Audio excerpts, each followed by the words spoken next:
How is that not possible? All the allegations that came from the former Congressman Zaldico? 2 points, two things lang, Carmina. No? Let's not lose track of the fact that it was the president himself who called out this alleged flood control anomalies in the first place and called out for an investigation. Pangalawa, dun sa allegation ni Congressman Saldico, it doesn't really make sense.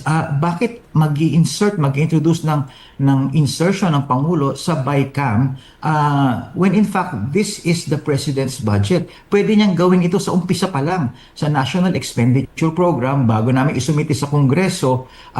Pwede na niyang gawin doon. Bakit niya hihintayin sa bandang Disyembre, sa tail end ng proseso para mag-insert ng 100 billion daw? But And at the end of the day, the president vetoed 194 billion line item ba doon sa budget. So it really doesn't add up. But to some, Secretary Gomez, it perfectly adds up. What do you say to the observation that that was exactly the plan for the president to have these insertions by way of BICAM to avoid the risk of scrutiny or even the scrapping of what he wanted inserted? And also, that gives him plausible deniability, Secretary Gomez. What do you say to that observation? No, bakit pa niya i-risk na dun sa dulo niya gagawin ito, makaawa, luluhod sa mga congressman at mga senador para ma-insert yung kagustuhan niya when in the first place kayang-kaya niyang gawin at the beginning of the process?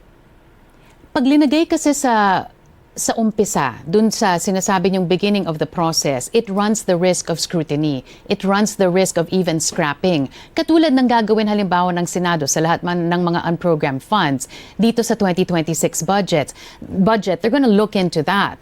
So, if the president had done that, dun pa lang sa NEP, di pwedeng suriin pagdating sa BICAM. Pero, pag nanggaling mismo ang insertions dun sa mga allegedly kinausap niya para gawin ang insertions, then hindi siya mismo ang mako-question, and that gives him plausible deniability. That was my question. Your answer, please. To answer your question, kung ganon ang gagawin ng Pangulo, remember, a great majority of the House and the Senate supports the President. So he can easily do that at the very start. The Senate and the House are pro-administration and they support and they can easily do that from the start. Again, bakit hindi ginawa ng Pangulo? Dahil wala talaga siyang kaalaman dito at walang basihan talaga yung mga aligasyon na to.